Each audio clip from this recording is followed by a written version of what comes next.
Hello and welcome to the fifth lesson in Spiral 1. So today we're looking at solving one-step equations. So the goal today is we are just solving one-step equations. We're moving into two-step next day. So covering some of the basics here. What is a variable? A variable is a letter used to represent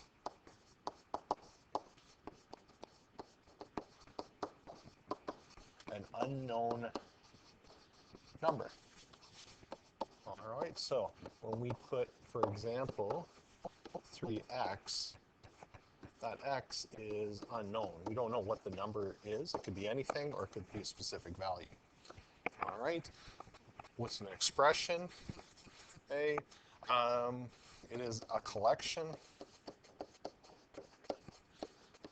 of terms, keeping it simple. So for an example, 2x plus 5, that's an expression, or 3x squared minus 1, and that's an expression. So an expression is just an algebraic statement, basically. All right. What are inverse operations? They undo each other. They undo each other, so they're opposites. Okay, so for example, multiplication, the inverse operation, or what would undo multiplication? It would be division. If I had addition, what would undo addition? We would have subtraction. And going way back into the memory, if we square something, the inverse or the opposite of squaring something is to square root something. All right, so those are the major ones that you're going to need for the next couple weeks. All right, and finally, what is an equation? Okay, an equation. This is two expressions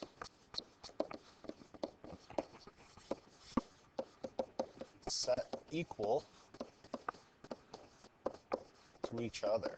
So from above, all right, so up here we said that an expression is a collection of terms. Okay, so for example, the 2x plus 5. Now an equation is setting one of those equal to the other. So for example, looking at it in terms of a teeter-totter, where the pivot of the teeter-totter is your equal sign, if I put 2x plus 5 here, that expression is balanced by, say, 5x minus 2.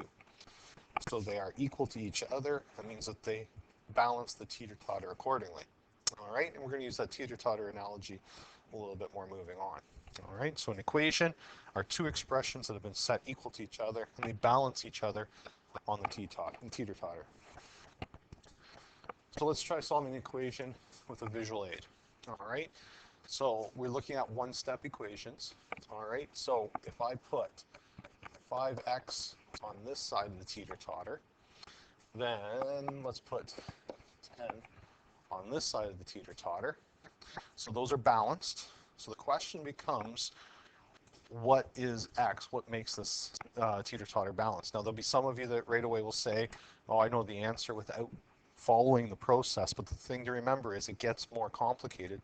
So we need to know the process in order to move through into the more difficult questions. So I ask people, what is happening? What operation is happening with 5 and x? So this is 5 times x. So we have multiplication. All right. What is the inverse or opposite of multiplication? It is division. So our goal, when we solve equations, our goal is to get x by itself. Oops. All right, so that is our goal when we are solving equations. So on this one, if we are multiplying x by 5, then we're going to use the division symbol. I'm going to use the line. Well, I want to divide by 5, because 5 divided by 5 is equal to 1. However, whatever you do to one side, you have to keep the teeter-totter balanced. So if I'm going to divide on one side by 5, I have to divide that side by 5 to maintain the balance. So therefore, x equals 2. Now, in order for you to get full marks, I need to see this. I need to see that notation. You cannot just write down x equals 2 because this is where the marks come from. That is what I'm marking, not the final answer. All right. What happens if I have x plus 2 and 7? So the teeter-totter is balanced. So we need to isolate or get x by itself, which means that we need to get rid of this fellow right here. So right now we have addition. The inverse or opposite of addition is subtraction. So that means that in order to get rid of that, I'm going to have to go subtract 2. But now the teeter-totter is not balanced. I have to maintain balance. If I ever do that side of the teeter-totter, I'm going to have to do the other side to maintain that balance. 2 take away 2 disappears. So therefore, x equals 7 take away 2 is 5. Again, I can't emphasize your mark is coming from what's in red here. I need to see that in order for you to get full marks. So what is the general rule? When you're solving equations? The first and most important is whatever you do to one side of the equation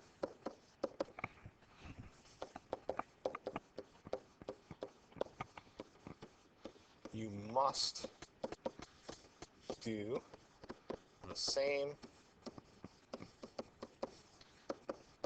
to the other side. Absolutely key when you are solving equations. So we're going to underline must. All right, and then point 2, it's kind of repeating step 1. Cut. Use inverse operations. All right, and we have around your room, you'll find examples of inverse operations. So when we're solving equations, we need to do inverse operations, and what we're doing to one side, we have to do the other to maintain that balance on the teeter-totter. So I have a couple of examples down below here, and we're going to see how this goes without the teeter-totter. All right. So if I had x minus 3 equals 7, so just for those that still need that visual aid, so here is the pivot on the teeter-totter. Okay, right now the teeter-totter is balanced. Our goal, solve. Oops. Solve means to get x by itself.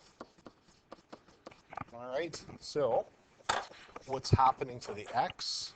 Well, right now it's being subtracted by 3. So the opposite of subtraction is addition. So what we do is we put a plus 3. But whatever you do to one side, you have to do to the other. So we put a plus 3 on the other side. Negative 3 plus 3 is 0. So all I have left on this side is an x. 7 plus 3 is 10. Again, in order to get full marks, I have to see the red. I have to see that plus 3 is a requirement. Cannot write down final answer only. If I have x divided by 4 equals 5, we ask ourselves, so our goal again is to get x by itself, so we ask what is happening to the x right here. What does that horizontal bar mean? It means division. So in order to get rid of division, the inverse operation or the opposite is multiplication. So we're going to say 4 times. But whatever you do to one side, you absolutely must do to the other side. So those 4s, 4 divided by 4 is 1, so we're left with x equals 5 times 4 is 20. So again, what you see in red is a requirement. You must show those steps in order to get full marks. 2 more examples.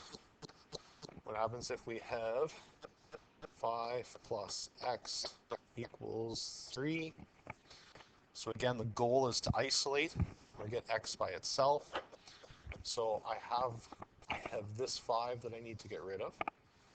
Right now, what type of a 5 is it? If there's no sign in front of it, it is a positive 5. The opposite of a positive 5 is a negative 5. In order to keep balance, whatever you do to one side, you absolutely must do to the other. I need to see those negative 5s written in as they are for full marks. 5 take away 5 is 0. All I have left is an x. 3 take away 5 is negative 2. Fourth and final example here. If I have 7x equals 14, what's happening, and this is the trickiest one, what operation is happening here? If there's no symbol in between, we have multiplication. The inverse of multiplication is division. So I need you to write the division bar. I don't want to see the division symbol. Okay? I don't want to see this symbol. It gets too messy. I want to see the bar itself. And then on the other side, we do the exact same thing to maintain balance. 7 divided by 7 is 1. So we're left with 1x. 14 divided by 7 is 2. And again, I can't emphasize your marks. You can jump to final step. You will not get full marks. I need to see those intermediate steps. If you have any questions with the homework, make sure you ask your teacher for help. Good luck.